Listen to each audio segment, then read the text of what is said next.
आज DM madam और semi जी और पुलिस वालों लोग के सामने अगर हमनी के झूठा बनल बनी जानू तो सिर्फ रौरा वजह से। आरती भाभी, जवन कुछ भी भइल है, अगर एक बार हमारे हाथ में अमर भैया और गोदावरी जी के मैरिज सर्टिफिकेट आ जाए इतनू, तो जवन कुछ भइल है सब पलट देती हम। और जवन नौबत हमार और रंजन के जेल जाए के आ गई है, जेल जाए अमर भैया की पड़त, और उनके साथ साथ गोदावरी जी और माते के भी।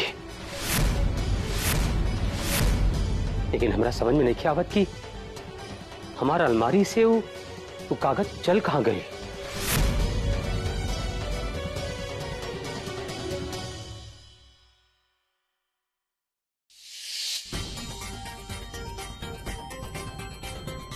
कागज बहुत जरूरी बा।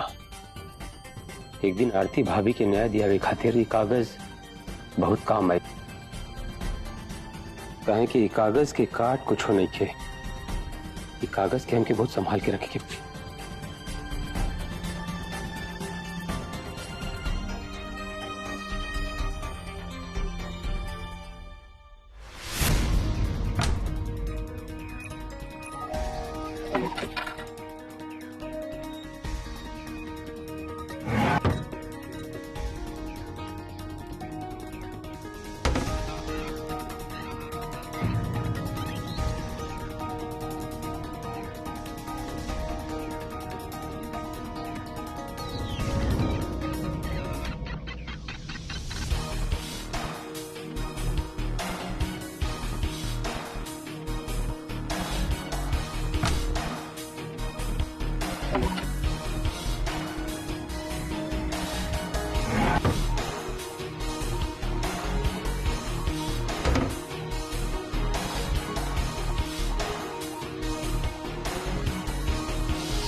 ये कागज पर देवर जी जमुना के रउआ खोजत रहनी। रउआ जब भी कागज दिखनी है न देवर जी, तो हम बुझा गई नी कि कहीं न कहीं ये कागज घर के सुख शांति में आग लगा दे है। यही से रउआ जब एकरा के अपने अलमारी में रखनी है तो हम जाए के एकरा के निकाल लें। अगर आज रउआ की भिरी कागज रहित न देवर जी, परिवार में अनर्थ हो जाए। आरती भाभी, रउआ को काम करिए, ये कागज हमके दी लिया। ना देवर जी,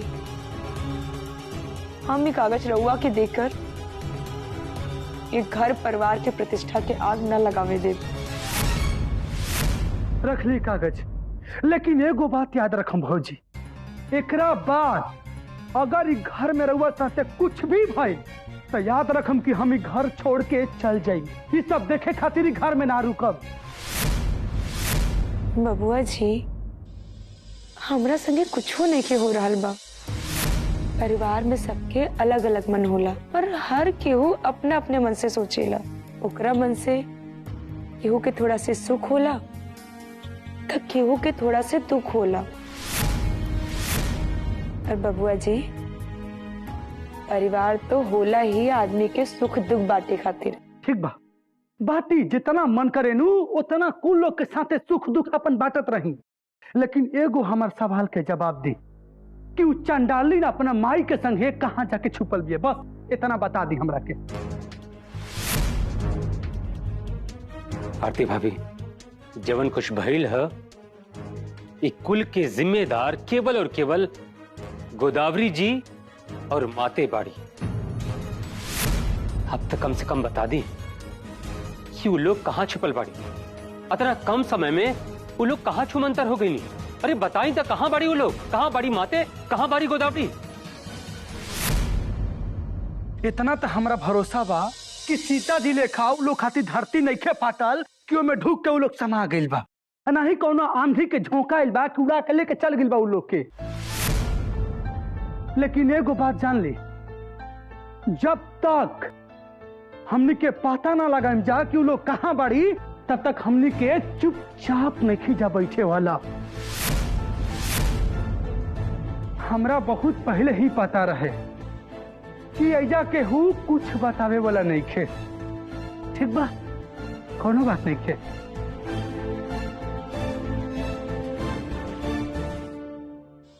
अब फिर बेटा इन्हें आवा, हम का कहता नहीं बेटा, देखा तारा था मालूम बानू कि वो डाइन जब से घर में आयल बिया तब से तारा मम्मी के कितना दुख दर्द दिले बिया।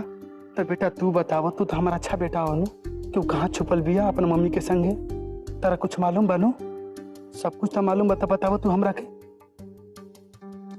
देखिए बबुआ जी, पीहू भले अभी छोट बच्ची भी है, लेकिन एकरो भी इतना ख्याल बा कि अगर घर के बदनामी हुई तो आखिर में नुकसान इस तिवारी परिवार के ही हुई। एकर तो मतलब यह न भइल भौजी कि जितना लोग घर में बा सब कोई अच्छा बा, मात्र हमरा और जगत भैया के छोड़ा के हमनी के बहुत खराब बनी जा कि घर के इज्जत और आबरू के नीलाम कर चाहता नहीं जा। बबुआ जी, ये कहाँ केहू कहलस कि रउआ दोनों जन गलत बानी।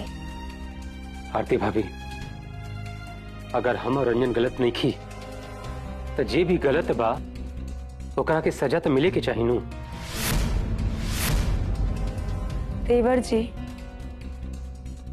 जेकरा के रउआ दोनों जन ढूंढ रहल बानी नू, एमे तो उनकर गलती कुछ हो नहीं खे।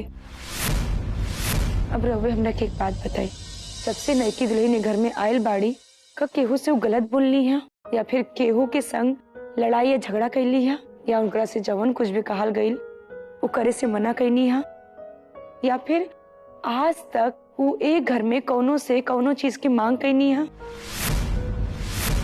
उल्टा जब वो आयल रहली नू, जे भी जवन भी उपहार उनकरा के देले बा उस सबके उपहार वापस कर देनी है। जवना घर में कहल गए रह के वो रह गई नी। देवर जी, हम देखले और सुनले रहनी कि जवना घर में पति दोसर शादी करके मेहरारू घर में लेके आवेलन तो अपने आप के मेहरारू ना बल्कि अपना के घर के मालकिन समझेली।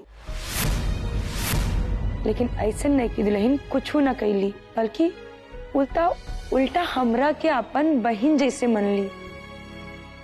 देखी, हमरा की मंगलसूत्र लिया के पहने ली, और वह सब देखत बानी में कि पीहू का इतना प्यार दुलार कैली, और एगो सौतन के रूप में बहन जैसे उनका व्यवहार हम कबो ना भुला पाई।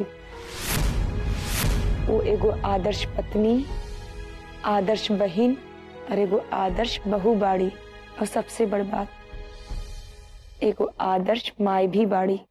अगर देखल जाओ नु तो उनकरा अंदर कौनो अवगुण नहीं खे, और नईकी दुल्हन में तो कोनो ऐसे कमियां नहीं खे जो उनकरा के जेल भेजे के सोचल भी जाओ। और ना नईकी दुल्हन घर छोड़ के जइहन, और ना उनकरा के कौनो सजा दिहल जाए, कौनो सजा। अरे उनकरा तो कोनो गलती है नहीं खे, और अगर गलती बा तो राउर बड़का भैया के बड़का भैया के बड़का।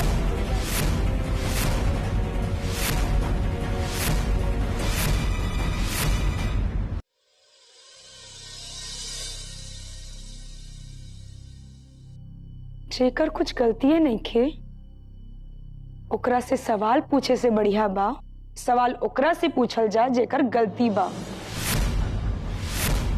लेकिन जे दोषी बा ओकरा से तो केहू सवालवे नहीं के पूछत। पुलिस के घर में अइला के बाद एक घर के बहू होके के नाते जवन हमार फर्ज रहल हा वो हम पूरा कैनी है। ई घर परिवार के मान सम्मान के ठेस ना लगे देनी है। पत्नी और बहू होके के नाते जौन कुछ भी भइल हमरा संगे हम उस सब कुछ सहत रहनी है। लेकिन एगो महतारी होके के नाते हमारे एगो सवाल बा, वो भी अमरेंद्र तिवारी जी से। अमरेंद्र तिवारी जी से।